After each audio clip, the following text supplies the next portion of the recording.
Welcome everyone to XPod. This is essentially where we discuss everything Elon Musk and all of his ventures.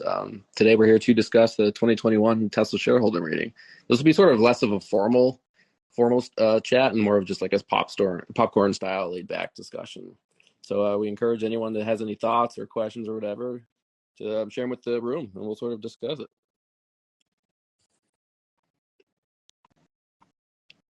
And for anyone who's new to calling, on the bottom right, you'll see a little caller feature where you can call in, and then we'll sort of bring you up either on stage or as a caller, and so you can answer or ask your question. Yeah, as I'm struggling to open my whiskey bottle, I'm still like hung up on the Model 2.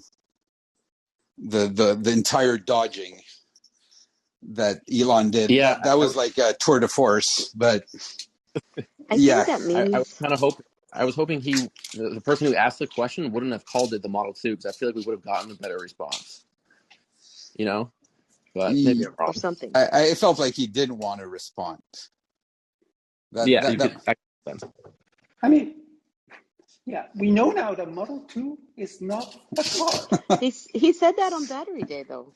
Yes, but everybody at Tesla calls it the Model 2 informally. So that's cheating. I think his response to that question couldn't. Really? Yeah, I hate the name Model 2. Omar. Yes, we all do hate the name Model 2, but that was not the substance of the question. The question was like, what's happening with it? And he gave like zero guidance on it. To me. That tells more to me. I'm glad they went through more than I can't remember how many questions they typically go through, but I'm glad they did I think around 10. I think it's usually 5. Yeah, he was very generous with the question taking. Yeah. I love that someone asked him what his safety score was. Yeah, he doesn't know. He should tweet it out later. It's funny. What's everyone's thoughts on Tesla moving to Texas for their headquarters? Not surprised. Yeah. What's up, guys? Just the Model 2 thing. One thing he did say was that he thought the Model Y would be the number one car in the world in 2023. So I guess you could deduce the Model 2 probably, 2024 would be maybe the earliest, I would think. Yeah, I think that makes sense. Because it would still be ramping. Yeah. They usually try and do the unveil 2 to 3 years before the actual production start. So I'm guessing we'd see an unveil in 2022 with a late 2023, 2024 production. No. Yeah, that was my guess, that he didn't want to say anything because that might be unveiled next year. Yeah, I think. Also, when you hear him say, we're toying with not putting a steering wheel on it, 2024, 2023, you're really starting to get into that gray area where it's okay, do we need a steering wheel? But I think also post-autonomy, we could see a situation where the Model Y is still more popular than the compact, just because autonomy changes the dynamics of affordability of different vehicles. And I feel like the whole COVID and supply strains that they went through change a lot of their timelines. Like the semi and I still feel like the Cybertruck is sandbagged. I'm not quite believing the end of 2022. What are your thoughts on this, Sawyer? I've been so why don't I share some news regarding that that I've heard from my own sources. So I've been told that the Cybertruck will be on the road in the first half of 2022. Now, keep this in mind. This is very contingent on a smooth 4680 ramp and no production issues popping up. Now, obviously, because it's such a new vehicle, it's a revolutionary vehicle, really innovative. I don't foresee no issues popping up. Now, I'm not just saying this to cover my ass. This is just reality. But that's what I'm hearing. First half of 2022. Yeah, and I also saw a shareholders meeting. I mean, an internal Tesla all hands, where Elon said that basically exactly what he said at the meeting today. He said, "Okay, we're targeting the second half of 2022 for production start, volume production in 2023. So it seems like they're being fairly consistent in their public messaging that, look, this is about a year off from like what the configurator said. We're targeting late 2022 production start now. But internally, their targets are a little more aggressive than what they're saying publicly. Yeah. But like I got to say, I was surprised by lot the 4680. Yeah, the 4680. He said like end of 2022 to start like building the lines at Texas, and that Cato would be. Yeah, Cato is pretty big and it's doing really good right now, but I was thinking they would start a little bit earlier, so they might be sandbagging that. I think they are. I gotta be honest. I think they are. Hi K10, hi Brad.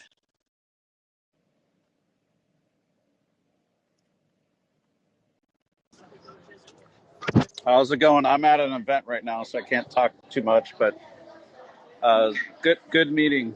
Okay. Thanks, Brad. Hi K10, you're at the same party.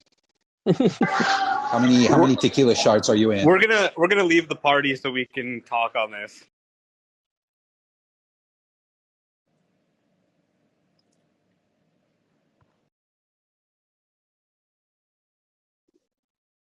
Like, how many people are at that party? Okay, I can hear you. So, how many tequila shots and how many people are at that party?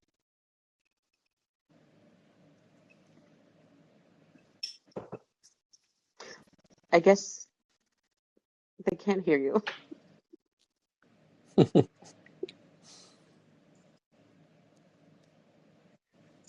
Come on, Jason has poor Wi-Fi or what? What did you guys think of the question during the stockholder meeting, the first part, where they were talking about cobalt mining, and it's like, do they not keep up with information that Tesla puts out, that Elon says? Did you catch the full question? Yeah. No, I didn't catch the full questions, but yeah, they've been saying for a long time that they're removing cobalt from their processes for the cathode. So Yeah, on Battery Day.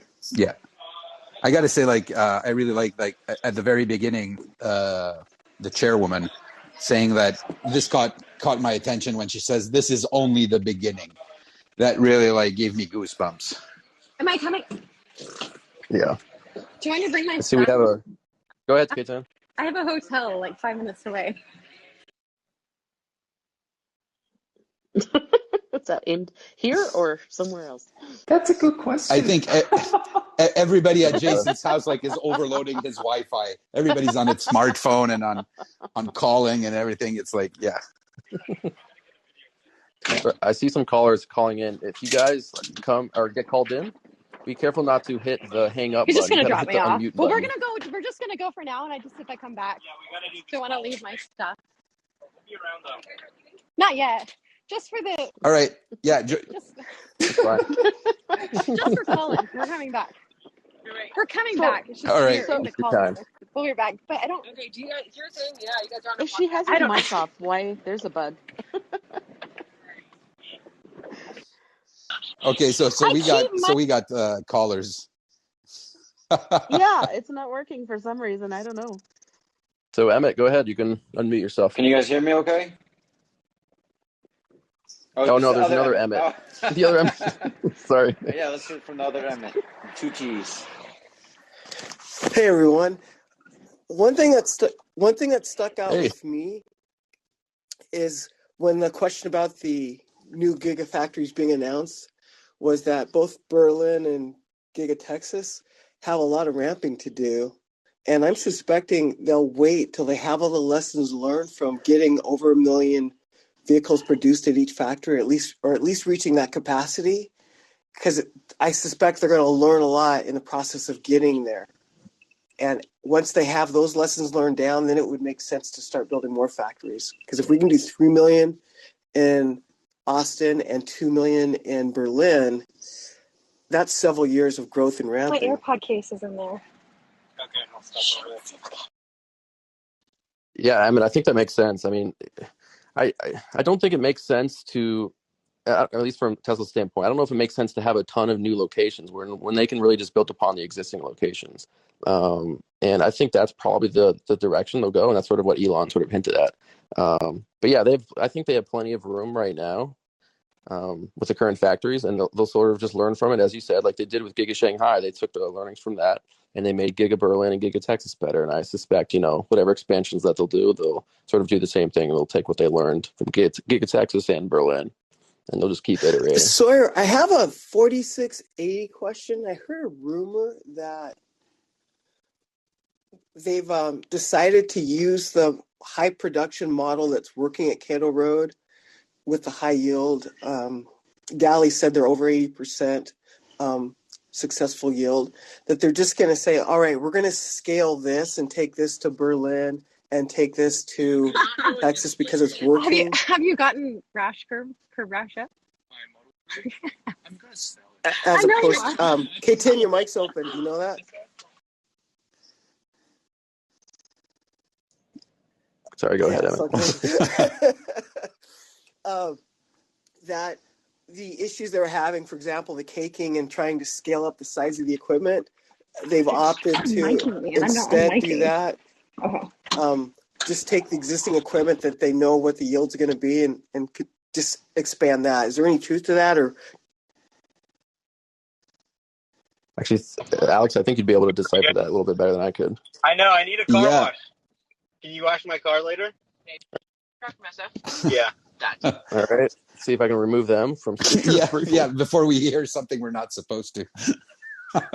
Okay. Yeah, you're talking about like the denting of the rollers. Is that what you're talking about, Emmett? well, I guess we can take this question in parts. Is it accurate that they're able to get 80+% yield at Cato Road currently? Yes, more than 80.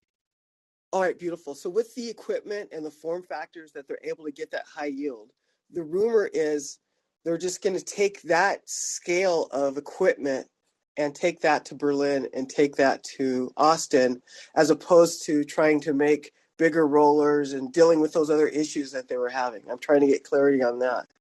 No. Okay, so you got to understand, like the batteries that they were making, let's say at Battery Day, those were from the pilot line. And what they're working on now, which is what is going to be scaled at, is called the Roadrunner line. And the Roadrunner line is much, much wider than the pilot line. And that line they're working on to make that line perfect. So it can have high throughput and high yield before they build them out at Berlin and Texas. Because once you start building them out, if each line has an underlying like engineering problem that hasn't been discovered, well, you're just multiplying the cost and the shutdowns of all these lines for no reason. So right now they're having good yield, but the throughput is still low.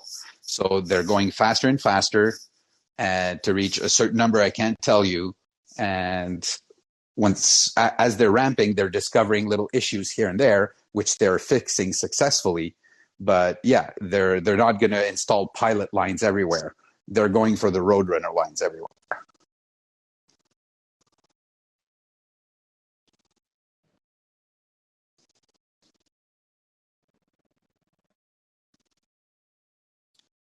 Emmett, does that answer your question? In Berlin. Yes, but you got to remember, Cato has been producing a shit ton of batteries.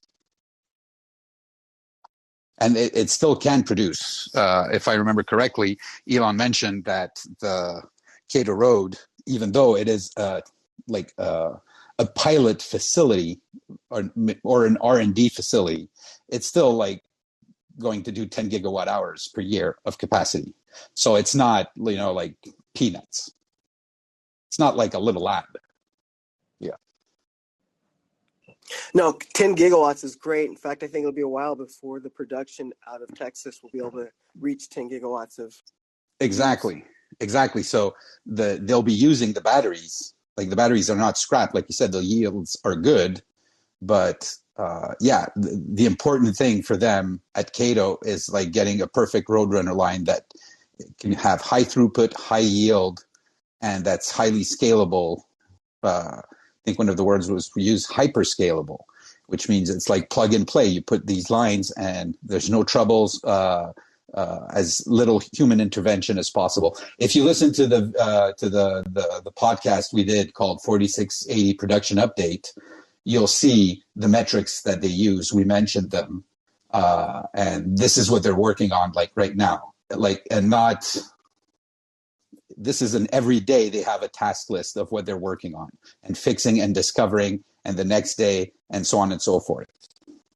Alex, I did listen to that podcast. It's fantastic. In fact, anyone who's listening to this podcast that hasn't listened to the 4680 podcast, I recommend you listen to it if you're interested. Also, I'll add for the Android users, the XPod has an official YouTube channel just called XPod, where we upload our episodes there too for the Android users who can't access it for the iPhone. Just for a little context, 10 gigawatt hours would be 125,000 vehicles minimum. So that's if they could get to that number, that would definitely help Austin and Berlin. Yeah, exactly. And we heard also that Tesla was stockpiling some 4680s. It's unclear how many, but I think that could help them sort of get off the ground at Giga Texas.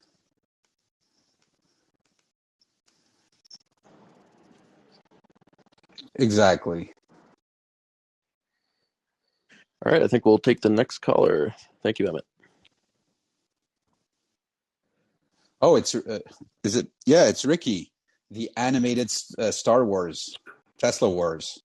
Oh, that was so good.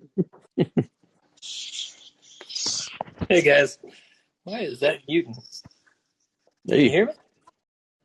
Yeah. Oh, it's showing up on mine as still having the mute on. It's a little buggy. Gotcha. So a couple of takeaways. I just wanted to say that the two things that really jumped out at me.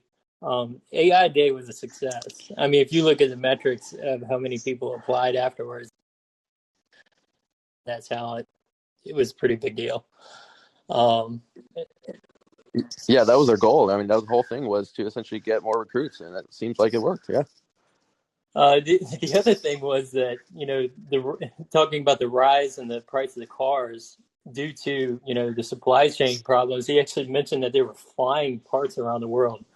I mean, to me, going to that extra effort and cost to not stop production when other companies are just shutting down, I found that pretty impressive. I'm kind of also wondering how that's going to hit the bottom line. Yeah, we've seen this with Giga Shanghai, with the high localization of parts and sourcing. It really helps to decrease both shipping costs and sourcing costs. And that really improves the margins there. So that's why we're seeing such great margins partly from Giga. Yeah, I feel like the improvement of margins with the processes that they've started to do in-house might not show up. Like, it's probably in stealth mode until next year, just due because of this flying of parts and supply chain constraints that they're doing now. So it's almost like they're flying under the radar, and people are not going to see like the improvements on margins like right away, but then suddenly it's going to hit the market like a ton of bricks, how good Tesla has become in 2022. That and talking about, it was kind of disappointing to hear like, oh, major production 2023 Cybertruck. I know we kind of already thought that, but it made me start thinking about, Ford and GM making these plans and saying, by 2025 to have these plants built and yada yada. If you actually do the math, I mean, it almost seems like they're anywhere from 5 to 7 years behind. If they are actually successful in building out what they're already building, we know for a fact that Tesla's innovation, I mean, I think it was Sandy Munro that coined they move at the speed of thought. How quickly can these other companies move uh, in that competition ring. And Well, I've heard that GM has like a magnificent business plan that will make them like valued as much as Tesla. So I have in 10 years. So I have full In 10 confidence years. in Mary Barra and GM. just keep buying into every little thing, Nikola, Lordstown, whatever it takes to just get their name out there. Exactly.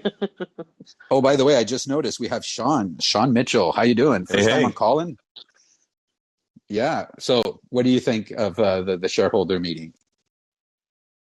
I mean, the biggest What's takeaway, in my opinion, was the move to Texas.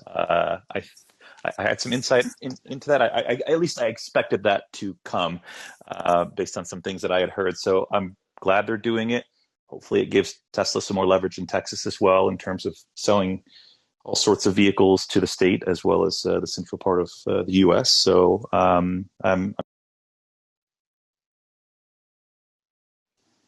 yeah, and the logo is bitchin'. Don't mess with Texas. Yep. Or Tesla. Yeah, I got to say,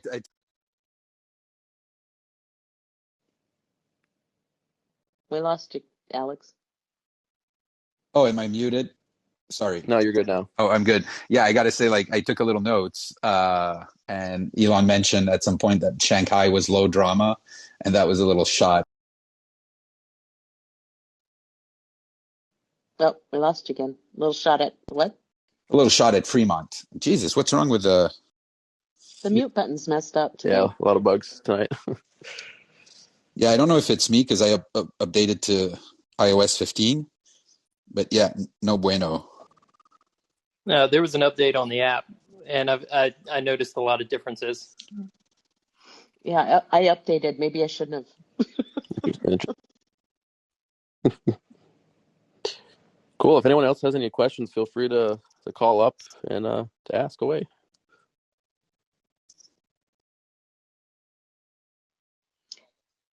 Oh, we lost you again, Alex.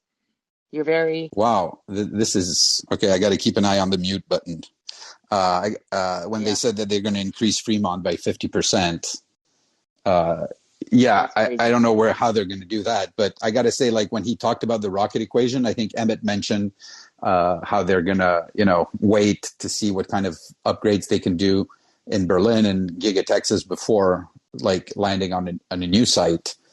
When he was mentioning like the cycle time, reducing the cycle time, I'm wondering what they're thinking, how they're going to pull this off. We know Giga Castings like basically remove a whole bunch of the body shop, but what else are they cooking up? These mad engineers. Yeah, that stuck to my mind. I gotta say. It would surprise me if they retrofitted the current factory at Fremont. I would feel like they would at least piece by piece potentially rebuild it, because the current layout is an absolute jumbled mess, as Elon said.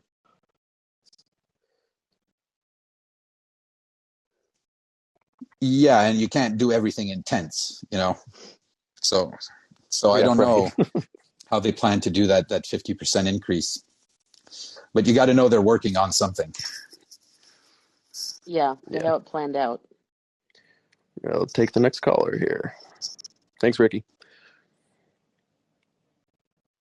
And thanks for the animated pics with the songs. That was fun. Yeah, that was epic. So I'm hitting next caller, but it doesn't seem to be doing anything. Let me try. Sean, were you trying to say something?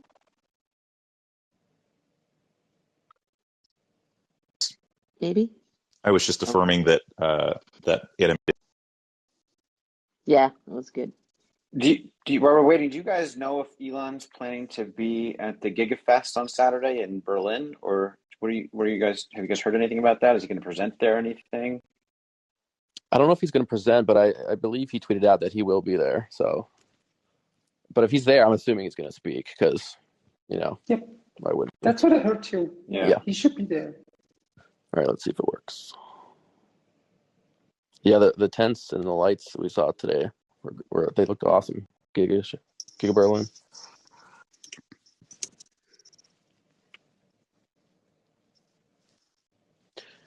Alex, is it working for you? I can't seem to. You mean the next call Yeah, in? it's just not working for me. Okay, I see Shaolin. Oh, Shaolin, you're up. You can unmute.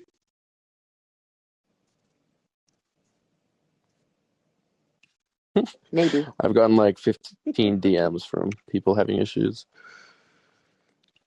Yeah, the mute button is. I'm using my headphones mute because it's just not working right. I told Jessica.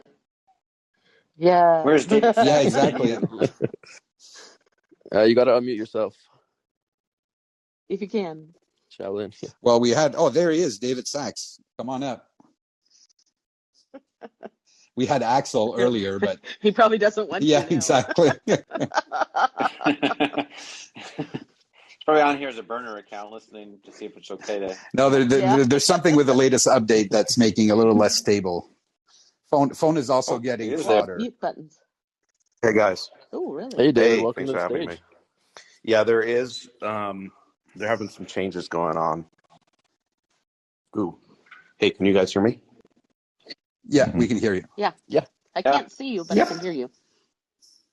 I can see you now.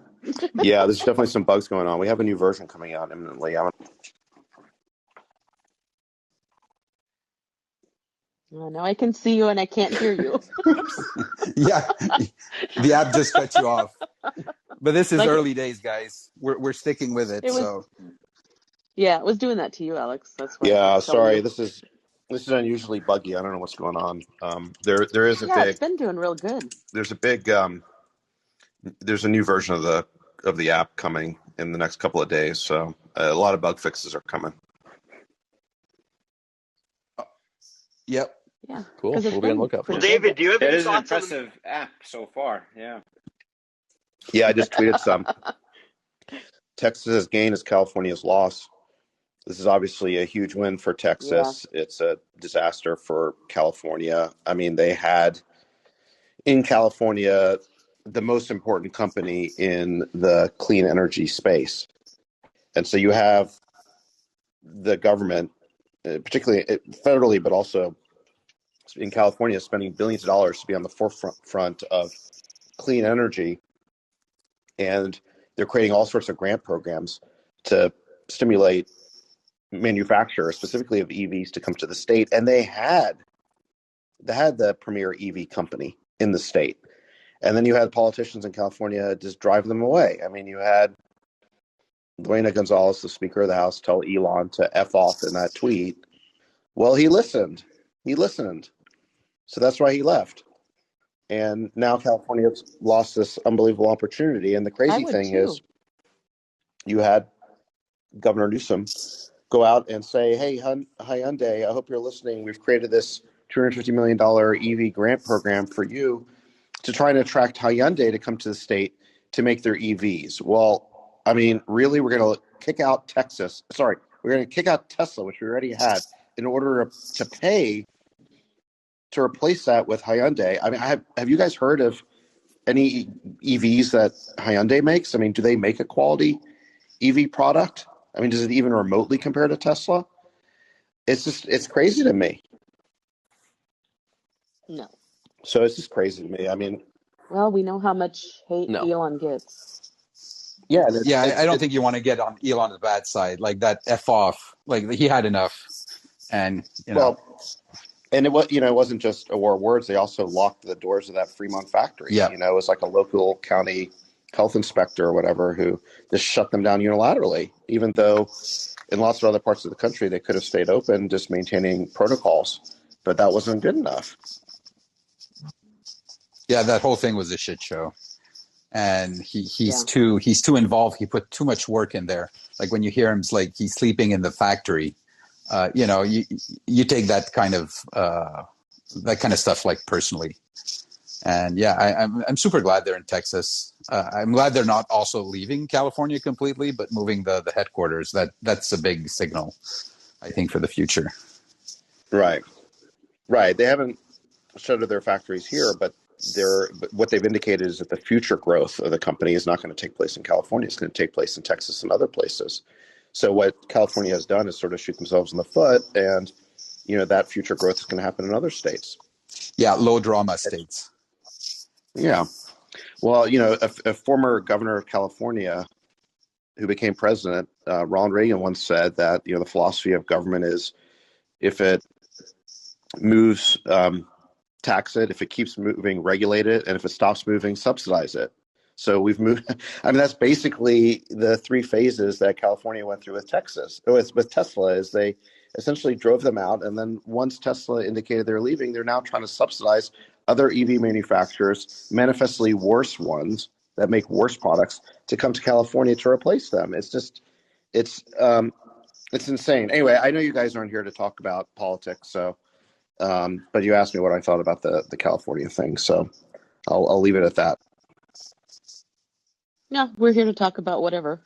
So Yeah, it's no, good. It's all good. Yeah, that was a big yeah, we big appreciate it. announcement. A lot of things were sandbagged in that shareholder meeting, but what came out through loud and clear is that Tesla is moving to Texas headquarters, and that's where the growth is going to be happening for at least for a few years. A lot of the growth in the U.S. will be coming from Texas. Yeah, It's I mean the less of a mass exodus continues. it's less of a commute from Starbase to Austin. So it's all good for Elon. And even though I think, Yeah, he kept plugging SpaceX also. Go Yeah, ahead, I Omar. saw that. yeah, even though I think this is going to be framed as a political issue, it just makes a lot of practical sense. We just took this autopilot drive across the country. We stopped in Austin. I mean, things are just growing like crazy there. People are moving there. The city is booming. There's empty space as far as the eye can see.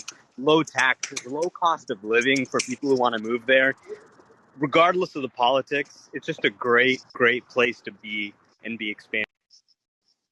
I agree. The politics gave them an excuse to make a better Yeah, situation for themselves.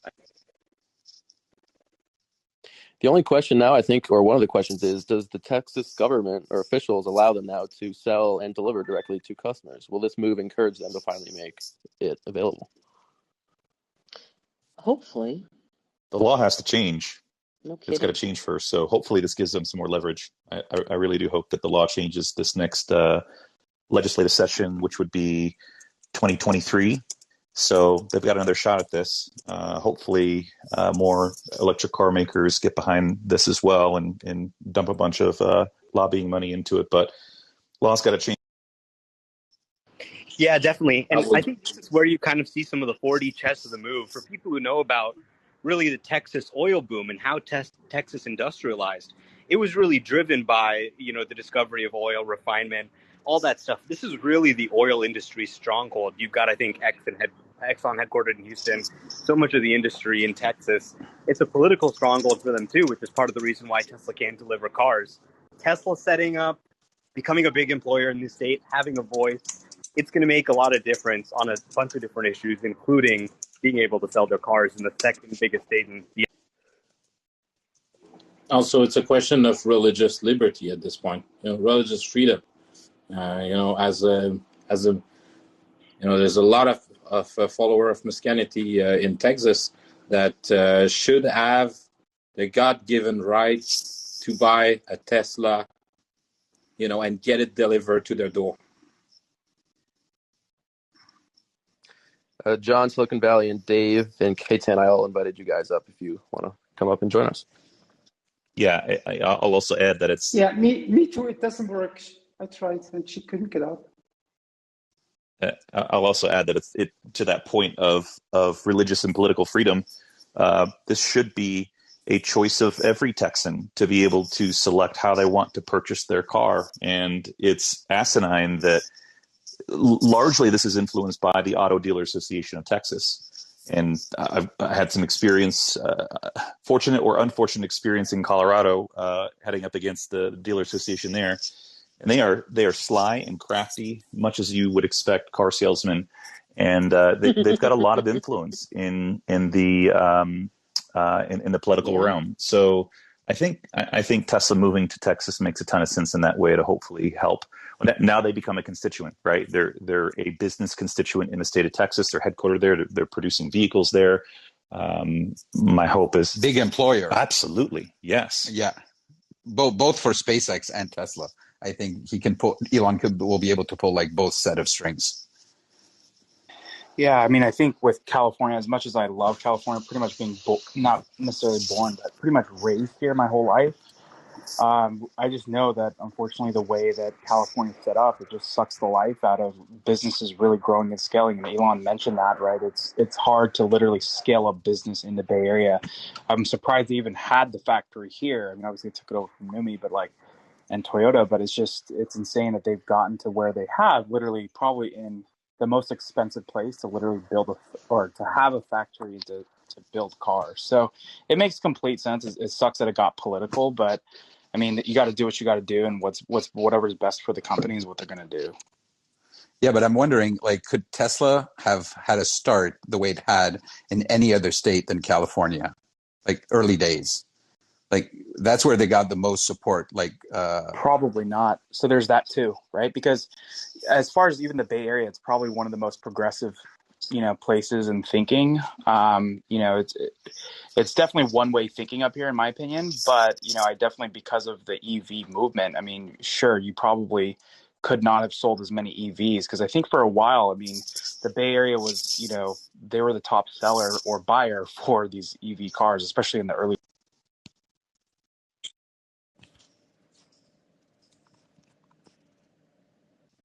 yeah, I would tend to agree with that. That was the only place to start, but to keep growing, they need to move out of California. For the next 1 to 2 million car factory, it had to be in another state, and I think Texas is a perfect choice. Just like Earth is the cradle of the human species, California is the cradle of Tesla. Yeah, it's the cradle of innovation, to be honest. It might change with time, but for a lot of people, like if you're starting a tech company, California is still like the place to be.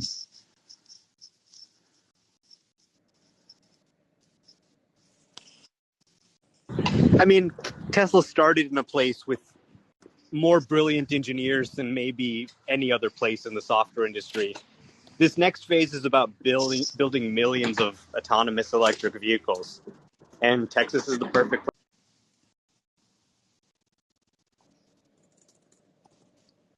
Absolutely. I liked how he said he was going to make the whole Tesla area a ecological paradise. Oh yeah. Yeah, they already you can tell that they decided to keep a few like old growth trees like standing amongst like all the constructions, and you can see like starting to take shape, like where there's going to be lots of grass and trees and everything. It's going to be beautiful. I can just imagine like the people who commute on that highway. Is it the A10? I'm not sure anymore. Anyway, the people who drive that highway every day, seeing that monster gigafactory getting built. Grove, Yeah, yeah. it's got to be encouraging, like for the economy, for everything, like seeing their state being developed with like a world leader. And I got to say, like the whole Biden thing, like not mentioning Tesla and all that, I think that's gonna like work against him like big time, because you can't go. I was listening today to Stephen Mark Ryan. He did a video analyzing Chamath like sell of Tesla, like his Tesla shares, and he went to clips and he explained it beautifully. And like one of the things Chamath said was, like this is like a world class company, and Elon is like a once in a generation or multi generation like entrepreneur, and having that build something in your state, uh, even though it's a foothold, like a stronghold of big oil, uh, like consumer demand, like you can't get it ahead of consumer demand. You can't you can't stop that. And what consumers want, and also employees want, because they want jobs.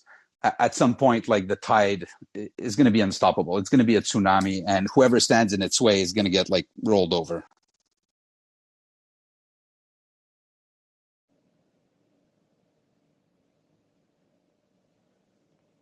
Should we take some callers? Pan, you're up. You just gotta unmute yourself on the bottom right.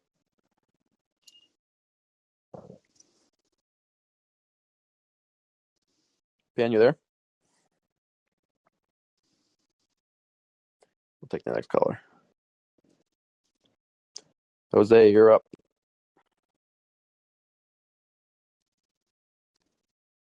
think they've been sitting on the in the caller queue too long, and they all left. Yeah, they went stale. Yep. Oh well, I guess we'll just keep talking. Yeah, no, take Brian. There's Brian Shaolin. Let's see if Brian, what's up?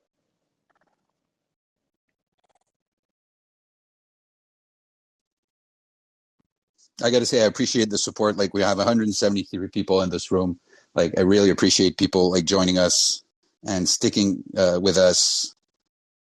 And yeah, the app is a little bit buggy, and people need to learn how to use it. And I see we have Dave Lee that joined us, so I'm going to send him an invite to come up on stage.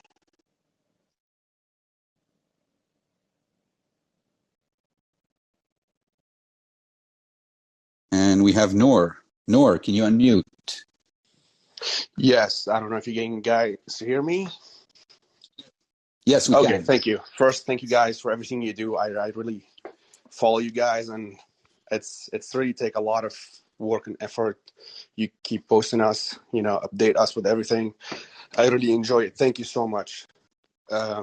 My question is, I don't know, it might be a stupid question, but I just have to ask. I have Tesla, I have Bitcoin, I have Ethereum on my portfolio, and I just have wonder if Tesla will ever take Ethereum with Bitcoin, or it's just gonna be a Bitcoin thing. Do you guys think? Do you think this could happen or not? There are more reasons to accept Ethereum than accept Bitcoin, as long as Ethereum 2.0 comes along. From an ecological perspective, at least. So yeah, that's possible. Pray. Yeah, I hope they will. I mean, yeah. But always remember, like, there's always Doge, and the most funny outcome is usually the one that comes true. So, entertaining outcome. Yeah, I think Doge is gonna be more for used Tesla cars, not the new ones. If they have any used inventory, I always thought about it, like in my back of my brain. Well, Doge will be, the cheap crypto where it can be used to purchase, maybe a subscription for self-driving monthly, instead of Ethereum, and Bitcoin will be the high when you can buy a new car with it.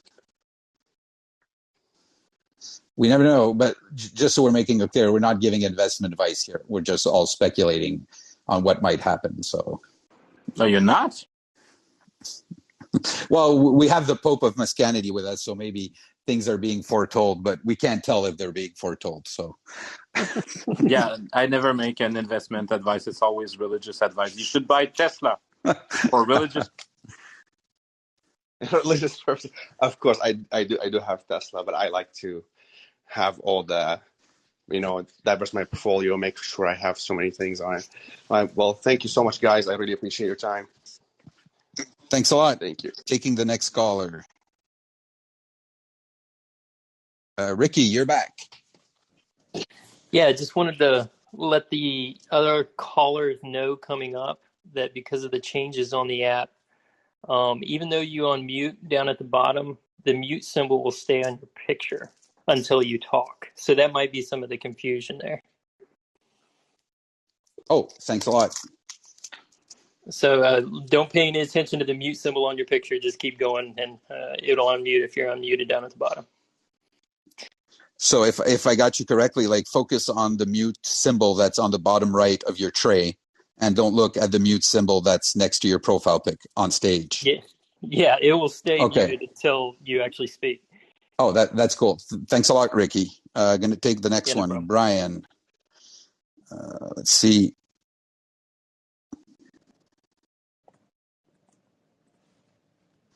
Brian J, you're up.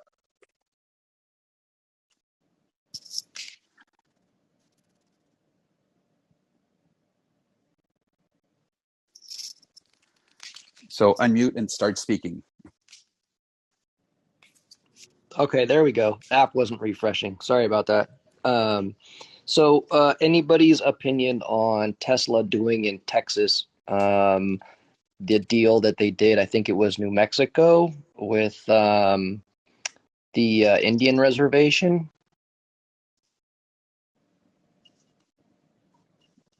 Can you expand a bit about that for our audience? So it was either New Mexico or Arizona. They also had the same problem where they didn't allow manufacturer direct sales. So they put their sales and service center on an Indian reservation because that's technically not state property.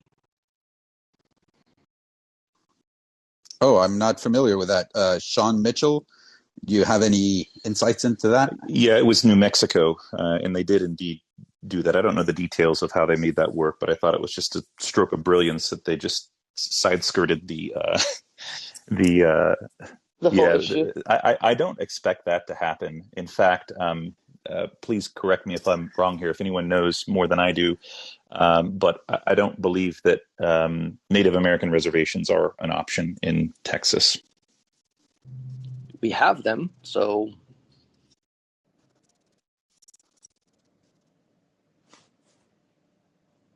I mean, look, the long-term objective is not everybody who buys a Tesla visits an Indian reservation to pick them up.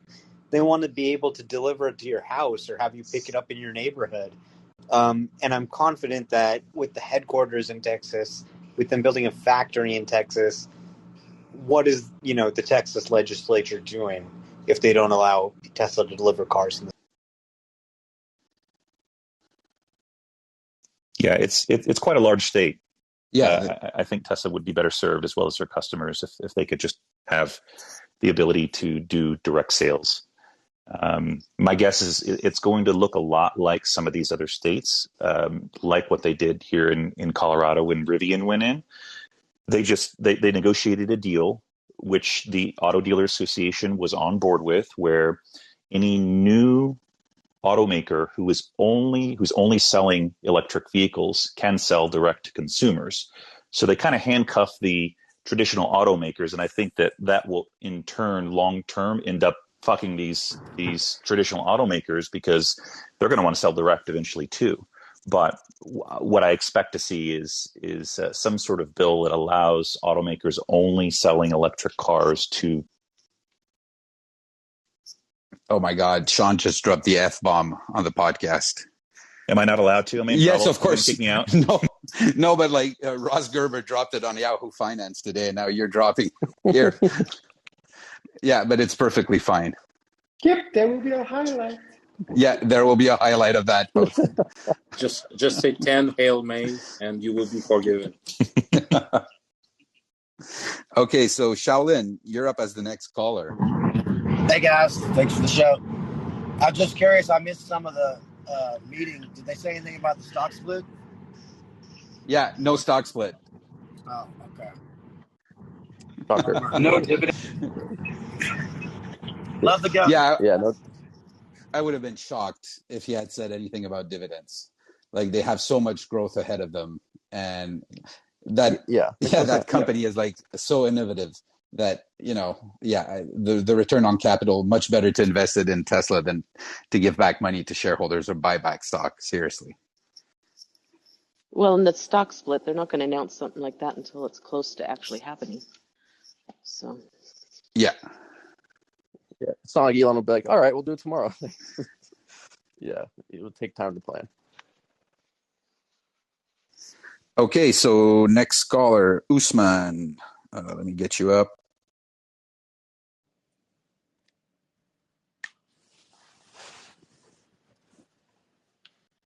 A little bit of technical difficulties. Hey guys, can you hear me? Yep. Yeah. Thank you so much for doing this. I just have one question. I don't know if you got it, but when Elon was mentioning about starting production at Texas, we're talking about 4680. So before that, was expecting that maybe they would start with 2170. So did you get that if they're starting production with 4680 in Texas for Model Y? It's Any thoughts? Well, I mean, we've always known that they were starting 4680. They were going to do 4680 Model Y in Texas. We know that long term, they're actually going to make the cells there. Right now, they're going to start off with cells from Cato, but long term, they will make the cells there. Now, there have been a lot of challenges scaling up 4680, which is expected. Battery cells are difficult. And especially when you look at what happened with the Chevy Bolt and stuff like that, that's not a situation we want. So there was some question about whether Austin would start with 4680Y or whether they would go with the backup plan of using a 2170 line. It sounds like they are going to start with the 4680, or at least have it as an option, which is huge, huge news. This is going to be a dramatically better vehicle.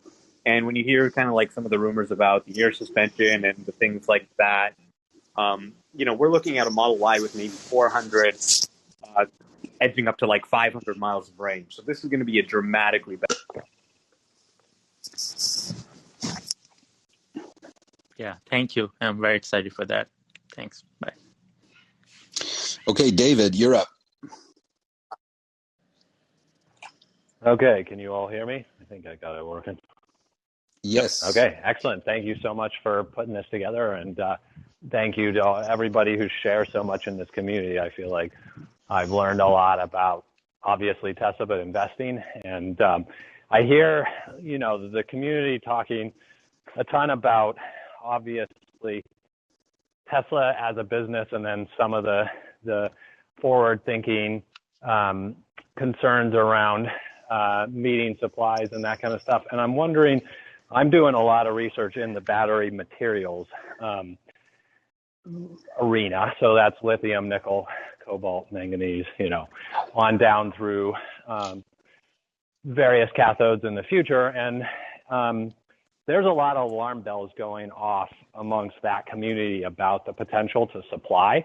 And Tesla's obviously very forward thinking and putting together these supply chains, and they're way more advanced in understanding all of this. But Elon also today at the meeting sort of mentioned lithium not being a problem, and that's, may turn out to be the case for Tesla if they're so advanced about locking supply. But it seems like it's going to be a huge issue to EVs in general being able to scale at the pace that a lot of these manufacturers want to. And I feel like I've learned so much about thinking about the future and investing from everybody in the Tesla community, but I haven't heard them talking about this concern. And I'm just wondering if any of you are in that realm of thinking and have thoughts to share. Thanks.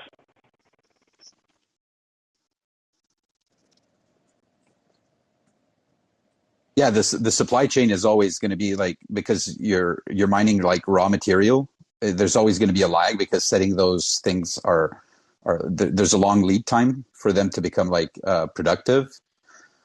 But I think the market is always there to provide like what the market demands. So yes, some people like Tesla, market leaders, are going to probably get the lion's share of these resources, and other ones will probably have a little bit of trouble for a time because everybody's waking up now to the fact that our future is electric. And if you remember what Elon said during the shareholder meeting, it's not the first time he's mentioned it, but if you look at mobility becoming fully electric, and then also home heating and cooling becoming also fully electric, there's going to be a ton of both batteries needed and raw materials to make those batteries, both for EVs and for stationary storage, whether it's the Powerwall in your house or it's the mega pack at the utility level. But yeah, so the market will provide, and there will be probably supply constraints for a while, but I'm actually not worried about it personally. Let's not also forget that companies like Tesla and other major manufacturers are putting money into the recycling piece of this as well. So I think that's another valid point to bring up, that not only do you have to invest into mining the raw materials, but I think in general you have to do a better job at recycling.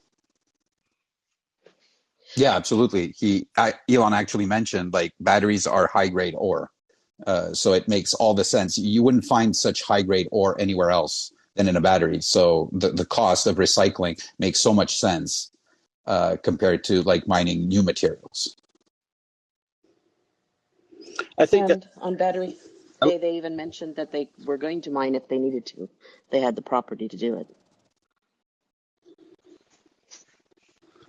I want to comment about, like, there's some people out there spreading fears about these shortages, and I think some of it is them talking their own book, and they're paid to promote stocks.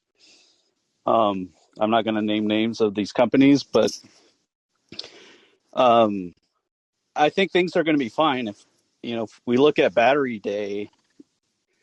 Essentially, Tesla basically told us they can use like 40% less battery material and get the same amount of range. So I think that's another way where they can get around this, intense need that they will have for, different metals and minerals. Yeah, and you got to remember, Elon was very clear to all current battery supplier, whatever you can make, we'll buy it.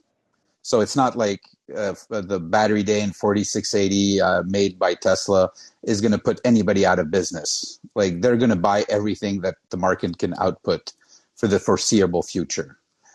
So I think people need to realize this, that stationary storage has been mostly like curbed because of chip supplies and all these things. But once all these supply constraints are out the door and all these huge factories starts ramping, they're going to need everything that every supplier on the planet can actually make for them. And they're going to be purchasing it and utilizing it. Amen. Hey, I'm going to go because I have so much praying to do for the future of Tesla. So I'll see you all faithful ones. Thanks a lot, Pope. Thanks for joining us. And we Bye, appreciate Paul. your prayers. Okay, we have next caller. John, you're up.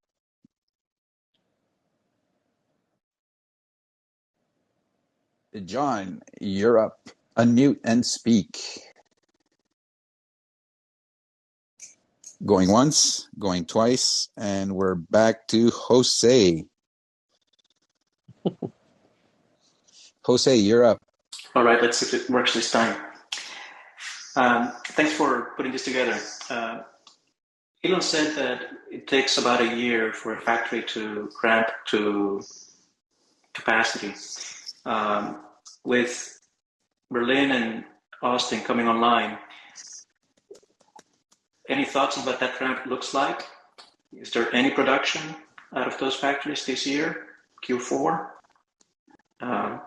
What does Q1, Q2 look like?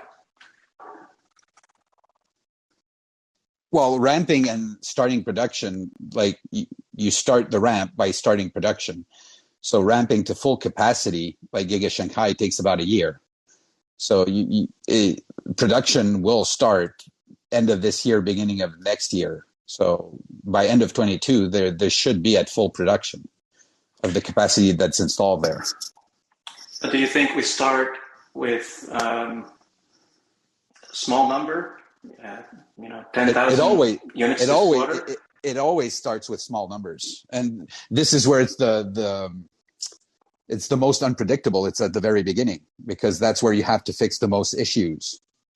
But then when you start ramping, it becomes way more predictable.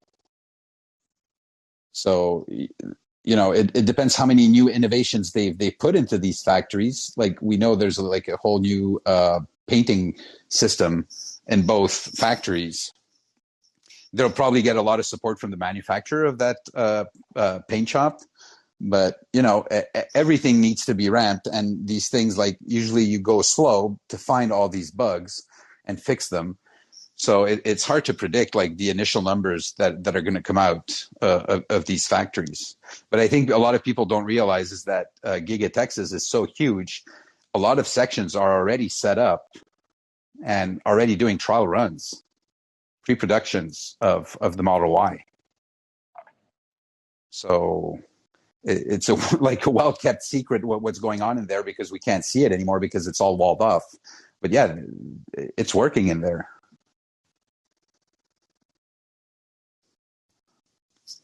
Thanks a lot, Jose. We have Joseph. You're up. Hey, can you hear me? Yes. Oh, perfect. Yeah, my question was like, since they're gonna start producing the Model Y from the Austin factory, and assuming it's with the 4680 cell, like how are they gonna show it on like the Tesla website, like the Model Y from the Fremont factory and the Model Y from the Austin factory? Is it going to be like different Nope. Model Ys, or is it going to be, Nope. yeah? Nope. No. Yeah, like they don't tell you where it's made, and they don't tell you what's inside, like the batteries. This is less just like for us nerds.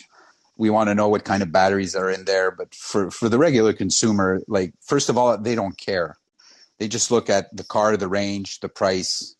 You know, like which other buyer like buys like a BMW and wonders about like whether it was gigacast or the engineering and all that stuff. Like no.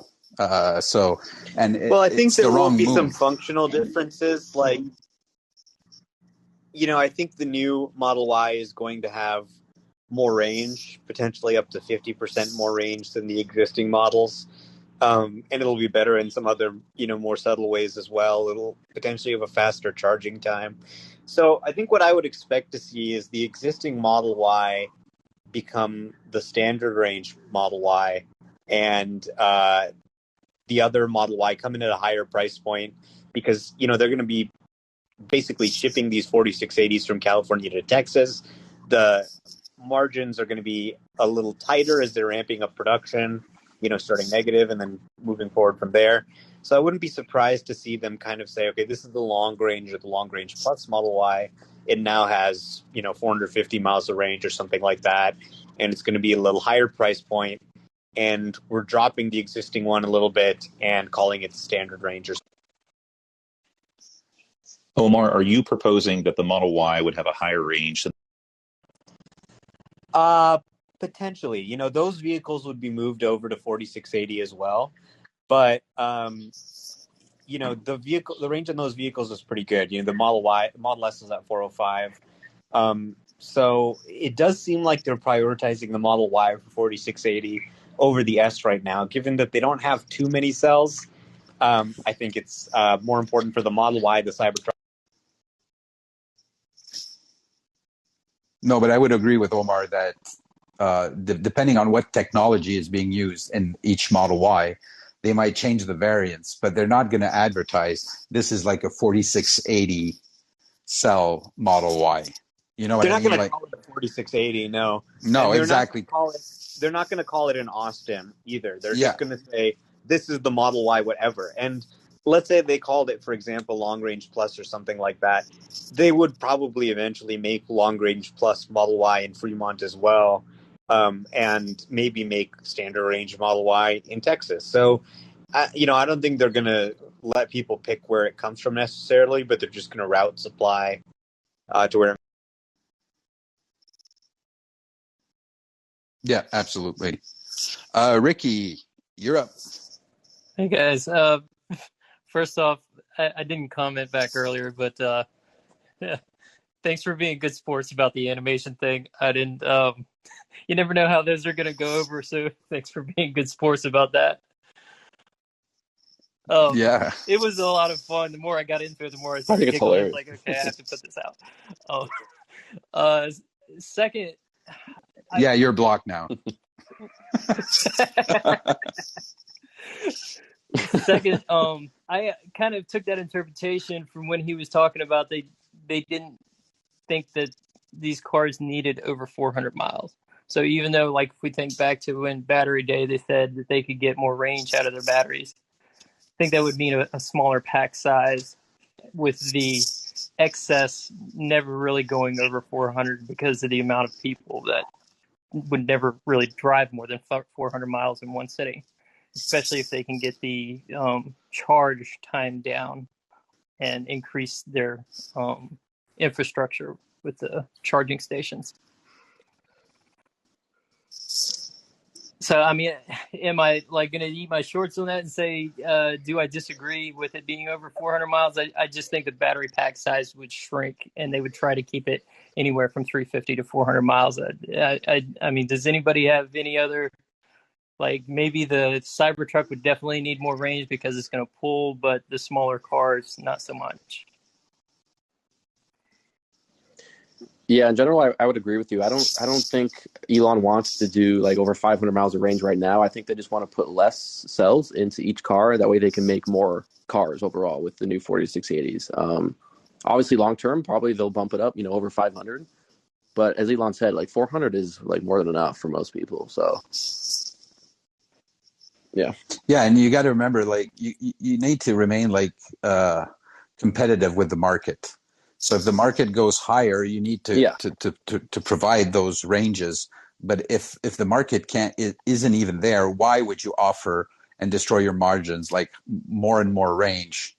Even though people might want it, that doesn't mean they'll necessarily want to pay more. So it's a tough balance between how much batteries you put in a car, how much range you give it, and what price you sell it at. So I think another big reason you offer more range too, like down the line, is to unlock more demand. But right now they have more than enough because they can't even make enough cars for the current demand. So if they come out with a like 500-mile Model Y, like I can't imagine what the wait time would be. Absolutely. I mean, if I can get more cars out for less range, I'm going to do it, especially when there's demand for it. all right, thanks a lot. And we're taking the next caller, Usman. You're up. Usman, unmute Hey and guys, speak. Yep. sorry I'm back. Yeah, another thing I saw was I think it was stuff Sam from Battery Day that Elon just reiterating about when he was showing the slide for 71% annual growth compound. He said he sees that continuing for foreseeable future. So that's a lot more than any of the Wall Street stuff analysts are expecting.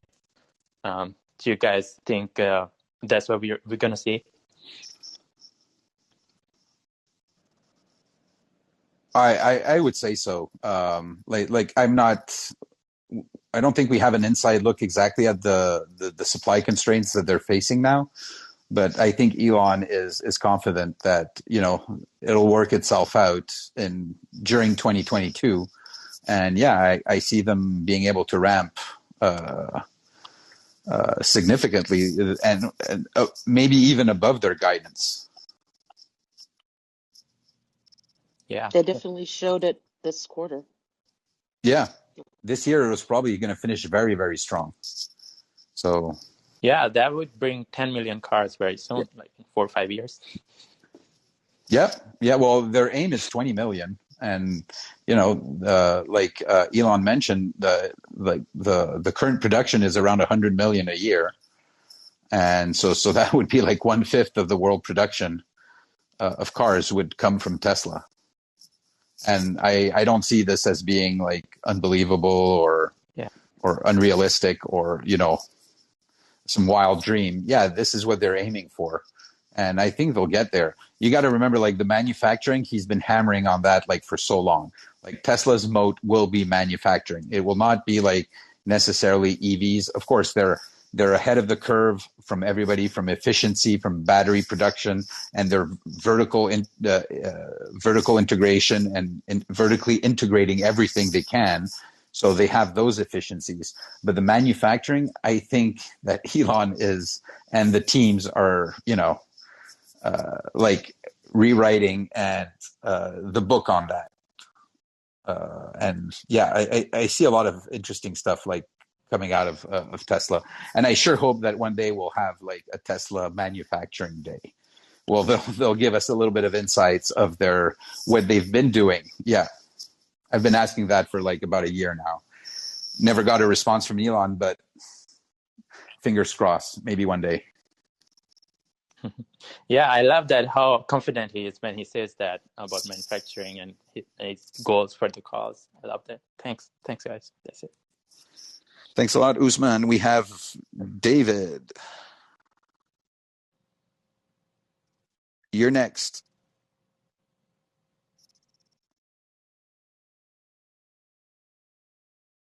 Sorry. Okay. There we go. I got two quick questions. So one is, for those of you who are privy to rumors or inside information, have they been putting any 4680s into semi trucks for the purposes of testing? Any prototypes or anything on that front? And then the other quick question is just, we learned that Cybertruck is going to have hardware 4 as far as full self-driving is concerned. And I know there's cameras for side views and the fenders on the front and that kind of stuff. And there's been discussion amongst beta testers, especially I think Chuck Cook, around further forward cameras for being able to make turns safely and see cars at stop signs instead of having to creep. Does anybody have thoughts or ideas on whether there's going to be a camera update and some other things within the hardware 4 package, and whether that might also backtrack into 3s and Ys and S's and such? I'm not sure about a camera update, but as far as the 4680s, they are putting 4680s into test vehicles right now. But I'm not sure if they're doing that for the semi. I would assume that they're probably, they may have done like 1 or 2 prototypes, but I think they're really just focused on the Cybertruck and the Model Y right now. So, but I don't know for sure. I think we definitely do know that the production semi is going to have 4680s in it. So if they're talking about a 2022 launch, I wouldn't be surprised if they've got at least a test.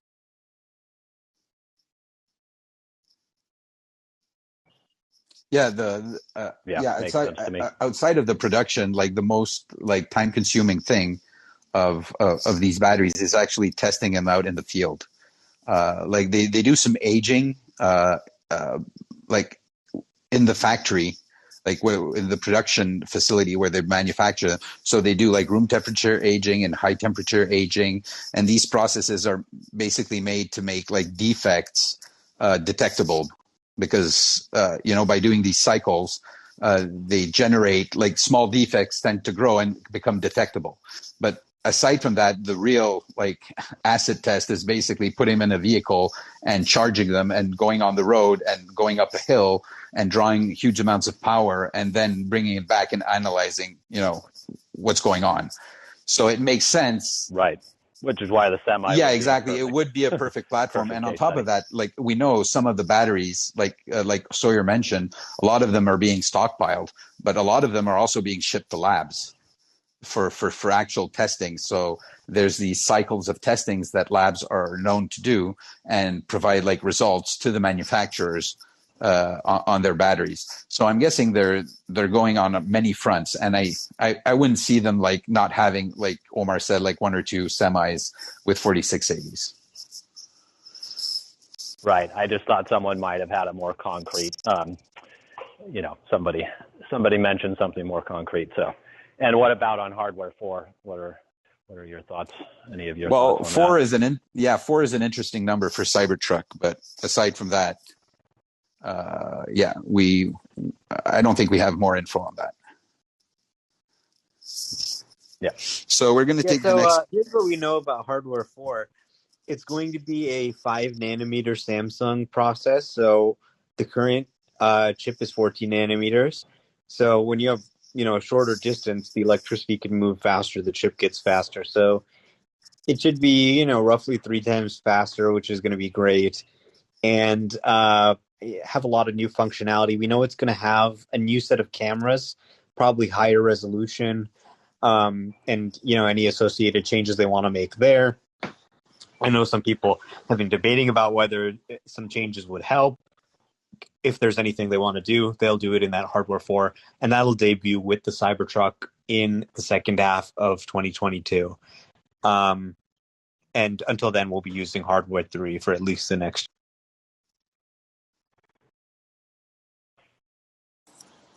Does that mean that current owners of hardware that have prepaid for stuff are going to get free upgrades again? They're not going to get free upgrades. There may be an upgrade available, but that you can pay for. But the software is going to be backwards compatible. If you think about an iPhone, you got the iPhone 12, iOS 15 comes out, you download iOS 15, or you buy the new iPhone 13, and that also has iOS 15 on it. The reason why people needed to get upgraded from hardware 2 2.5, which was the NVIDIA chip to hardware 3, was that Tesla added a new NPU, a neural network accelerator. So this neural network accelerator didn't exist on 2.5, and if they wanted to basically program for it with the FSD software, they couldn't. Now we've got a NPU on the existing chip. The new chip will have a faster NPU, but they'll still be backwards compatible so that the software can run on both. So hardware 4 will be better, but hardware 3 will still be able to do driverless. Or so they say. Things could change, but that's what they're.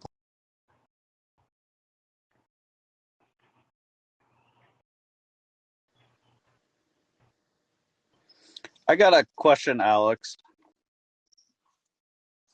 I had the time of my life at the shareholder meeting last year. Got to hang out with Omar and Amy and K10.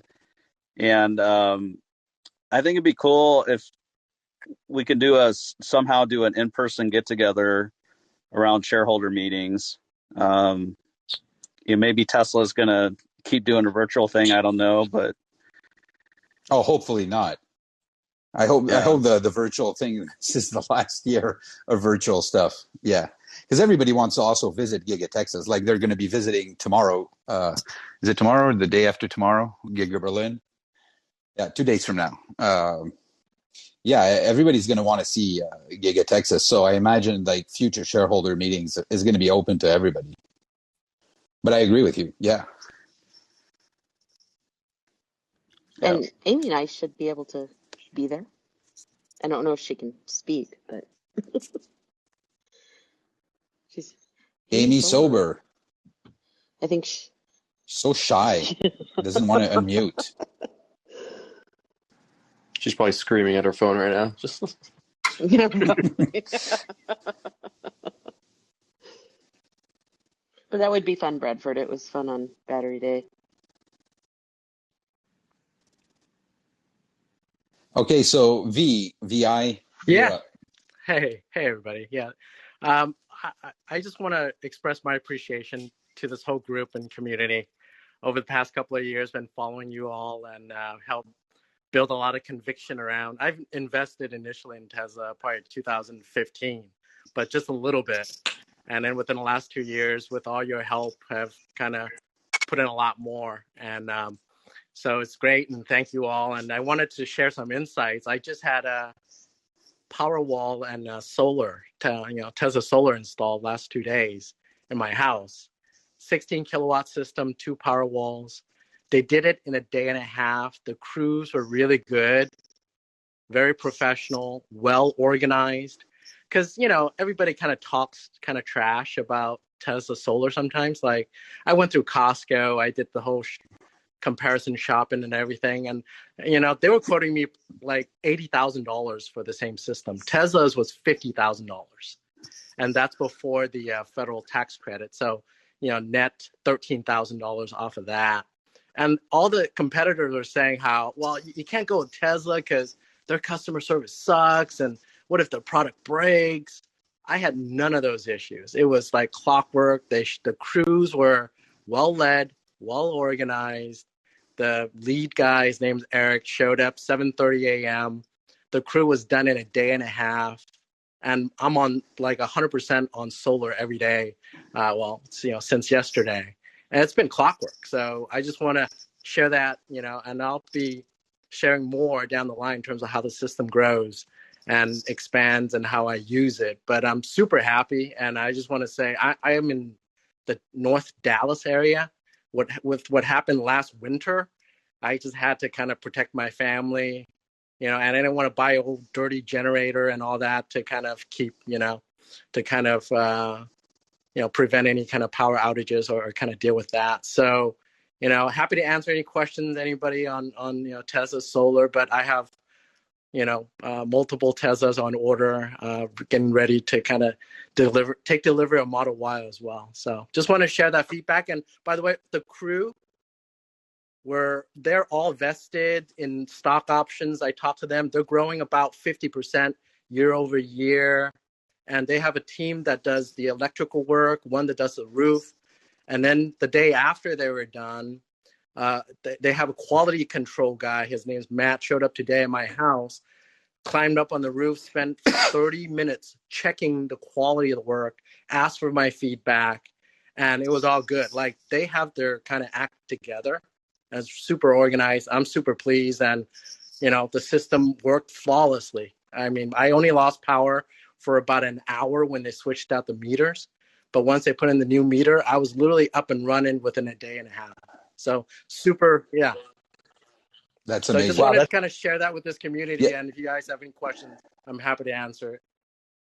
yeah, that's a great story. We normally hear about yeah. people buying a Tesla vehicle and then deciding to get solar, but kind of hearing you come at it from the other way around, I'm sure there's many people who are in a similar situation to you with all these power interruptions who decided, to get the Tesla energy and are now maybe considering a car too. I think it's, people hate on the Solar City acquisition so much, but let's say you decide, okay, I don't want to generate any more emissions from my transportation and I want to move to completely zero emissions. What company can do that for you? There's really only one that can give you an integrated solution where you have solar on your roof, you're storing it in your power walls, you're using it to charge your cars, and it's a completely closed loop off the grid. There's other companies that can do it. You could use multiple companies, but Tesla's got it all in one app, and that is a really great differentiator. Yeah, it was super compelling. And just share a little bit more about finances. Like, I've comparison shopped everything. Tesla, like I said, was 50 grand instead of 80 grand. And I went through Costco and all that. And I've done the math. I could either pay my, Encore, which is my electrical provider company. I could either pay them $300 a month on average, or I could pay Tesla the same, right? And my system pays for itself in about 5 to 7 years. And then I have free electricity for the life of the system after that. It's kind of a no-brainer. It's like, if you do the math on that, like, I will, and then I'll be able to charge probably 2-3 Teslas with the power that I'm going to store for free. So it's like free gas, free electricity after 5 to 7 years, and instead of paying my power company $300 a month for life, I just pay Tesla for 5 to 7 years, at 1% interest, $5,000 down, and it's a no-brainer. Like, it just makes financial sense as well. Yeah, you gotta tweet your story out I've and actually tag us, tweeted and it. we'll retweet Yeah, it. Okay, but you need to tag yeah, us. You need to tag us, and we'll give you some signal boost. yeah, all right. I'll tag you guys. I'll retweet it. But I just want to share, and that's my purpose, because I think a lot of people don't know about this side of the business, and they still, kind of think that Tesla's not very mature because they're hating on the Solar City acquisition. I get it. By the way, 2 of the supervisors moved from Southern California to Dallas to grow with the team, and they were from Solar City. So they've been with the company for like 5 to 7 years, and they love it. They're all vested, and their teams are great. So I had a good chat with them, and they're a happy crew. Oh yeah, just tag us or DM me or DM us, and I'll give you a retweet for sure. It's a cool story. All right, sounds Yep. good. Well, hey, thanks everybody. Thanks, man. Thanks a lot. So we'll take one more caller, Jack. Jack, you're next. You're up.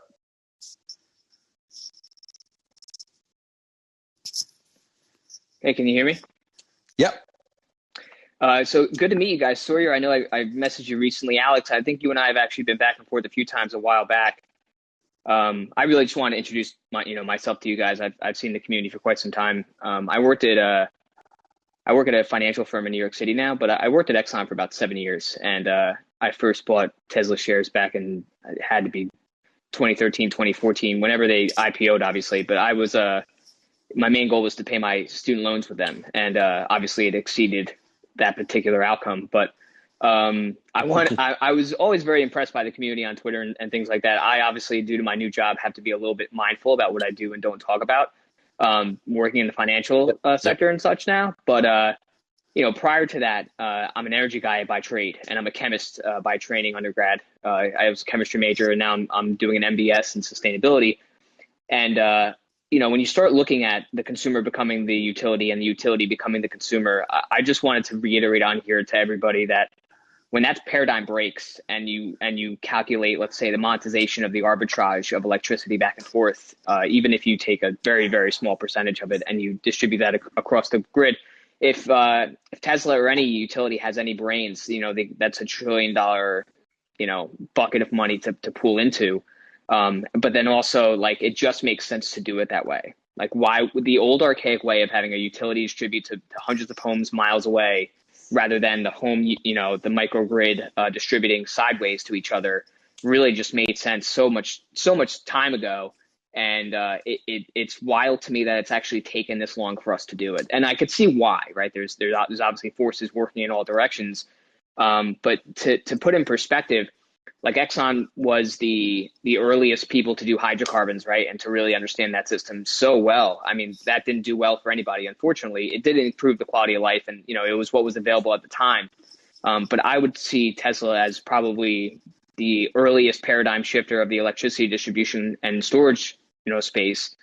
And when you think about GM and Ford, and I'm watching all of them try to, catch up at this point, the first, the principle side of it, fighting the first principles as they have as an entity, as Tesla has, that is going to take quite some time to overwhelm. And so, like, I'm a value investor at heart, and I love to watch somebody have a lead and hold on to it. And in this particular case, if they succeed on Berlin and Texas the way that they did in Shanghai, I don't see the purpose of having 5 other heritage automakers who have to, cannibalize their existing fleet. They have to depreciate that over time and then try to develop an existing or new system to adjust to the new paradigm. And it's actually overwhelming to think about what they've done in the amount of time they've been given, Tesla, and then all of the, the naysayers. Like, it's wild to think about. So I appreciate a lot of what you guys do, but I also want to introduce myself and more put myself on the scene in windows like this, so that's a little more discreet, obviously. And as an expert in the energy field for quite some time, I will eventually be working as an individual investor and probably on my own fund at some point. But for now, I'm trying to learn, like, the operations of the business and to be on this side so that I can see the inner workings. But I'm sure that at one point there'll be a Jack's cap, and it'll be similar to nothing. It'll be only ESG things. And so I anticipate replicating this ESG model probably within 3 years out there on the public market. So I just want to introduce myself to you guys. I really appreciate the invite. That's all I've got. Yeah, just a little comment. I don't see your Twitter handle and profile on your yes, I'll make call in profile. I'll make sure I add that.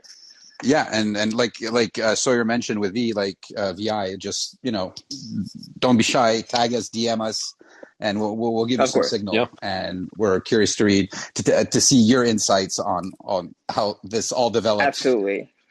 Yeah, and the one thing I'm focusing on in terms of, like, looking forward is long duration energy storage, which is more like the 3 to 12 hour type of stuff, as well as silicon anode consumer staple battery replacement. And then also the mentioning, he keeps mentioning iron, and that's obviously an indication to, like, LFP chemistry versus NMC, and also Form Energy, ESS Inc. are all doing long duration energy storage with iron batteries. And so, that's something I'm obviously looking at.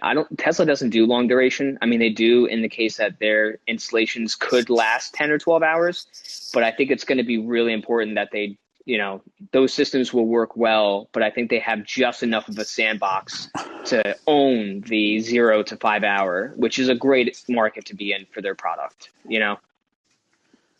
But why do you say they can't do long term? So, well, they can. It's just more difficult to scale with traditional lithium-ion batteries or traditional electrolyte batteries. And so, levelized cost of electricity for utilities or large-scale projects is going to become more efficient to do iron or flow batteries, just for storage side, like for the long duration and for the large megawattage. And it's more for load balancing than it is for residential. Like, I wouldn't call it. I think the Australia installation is probably just about pushing the scalability limit, which was the point of it, right?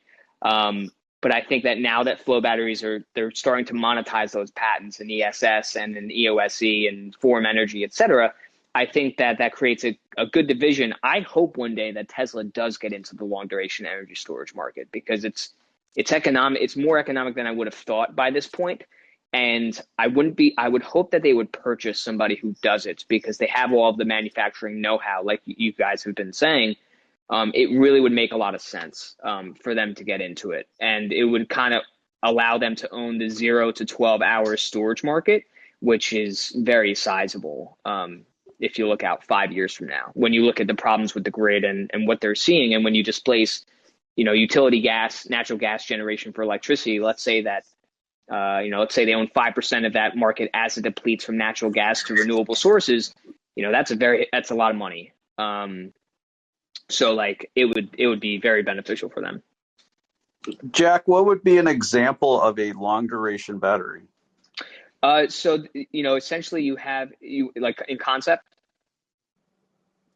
Yeah, just what is it? So a long duration energy storage system, if you will, is there's zinc bromide, which is a traditional liquid electrolyte, and that can dispose out until like 12 hours. But the real next generation is a large tank of electrolyte that actually just transfers electrons from one solution to another over a permeable membrane. And the main difference is that it can balance loads over 10 to 16 hours. And so if you want to do that with lithium ion, you have to stack, let's say, 9 or 10 batteries to do 4 hours each way, and that's 36 to 40 hours. Whereas in the case of this electrolyte, you can have one tank that can manage 16 hours, and you just make the tank bigger, and that tank could become 20 to 24 to 30 hours, et cetera. And you don't necessarily have to deploy multiple systems to do it. You just have to scale up the one system and over time that electrolyte transfers from one side of the system to the other.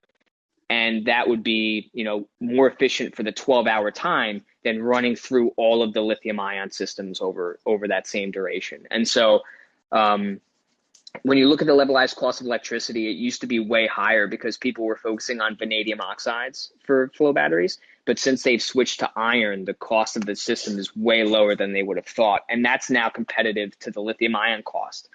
And as iron is far more, easily attainable today than lithium just because of the supply chain problems that are going to happen. And so when you look at like Duke Energy and some of these people, why wouldn't they install on these sites large electrolyte tanks that when their system has, 10 hours for a community that needs energy, why wouldn't they use this long duration energy storage system as either a backup or some type of brownout support, et cetera? The other added bonus is that there's no flammability. So permitting and all those environmental concerns go away. And it's just, there's too many benefits to really walk away from it at this point. And, the economics are there, which wasn't the case 6 years ago. But the DOE has been working on this for a decade. So it's not as if it didn't come without hard work. But for me, I hope Tesla does something with it, either purchases it or works on it in-house. Because if you own 0 to 12 hours, that's a majority of what we'll need for the DER and the microgrid kind of system, if you will, if done correctly or optimized. And if you could answer with a short answer, Sorry. No, it's fine. Is this something that's more cost effective than the mega pack? When it goes past. As of today, 12. When it goes past 12, yes. Under 12, it's competitive. Either could win.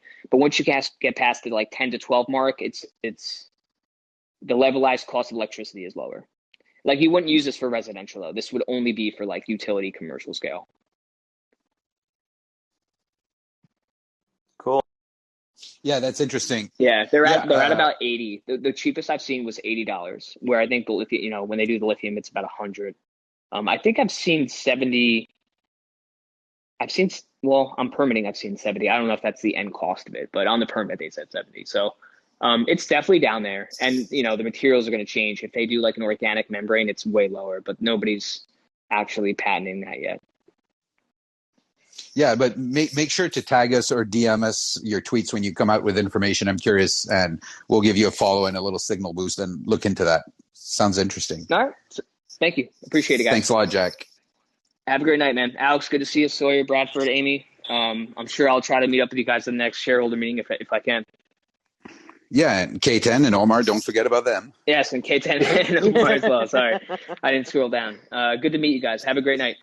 You as Thanks a well. lot, Jack. Yeah, you too. You know, I think one thing that's so great about the Tesla community is the diverse, set of experts and minds, and just people could give great opinions, and it's just the wealth of knowledge in our community I think is so underappreciated among outsiders. It's huge.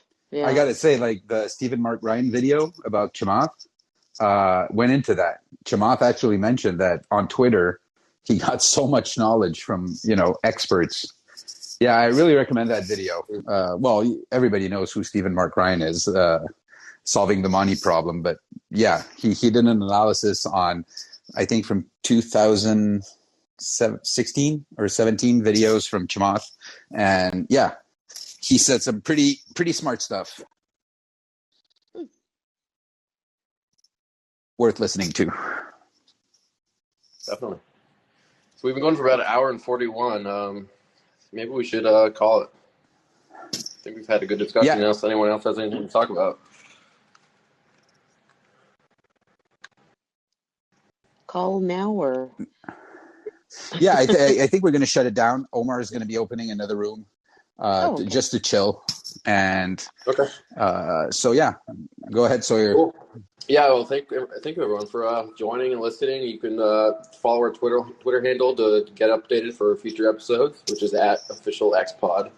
We also have a YouTube channel, XPod as well, and we'll be uploading this video or this episode, I should say, as well as we all have our future episodes will be there, and all past episodes that are currently there. So, yeah, check us out. Make sure to follow people on stage if you want, and yeah, sorry about the bugs tonight. It was, I think it's because we had a record room. I mean, this is our biggest room yet, so but hopefully, next room the bugs won't be as bad. But anyway, yeah, I just got to say, like, the app crashed for me, and I had updated everything before we opened it, and it gave me another update. Oh. So yeah, so that was weird, and it went much smoother after I got the other update. So I don't know if David Sachs basically called this team as, yeah, you got to put that out right now, but I got an update during this episode, and it and it went much better afterwards. Thank you, David. Yeah, thanks, David. I see Axel. Axel is in the audience. Maybe he knows, but maybe Axel was. Yeah. Well, thanks a lot, everybody, and see you soon. Yep. See you guys. Bye.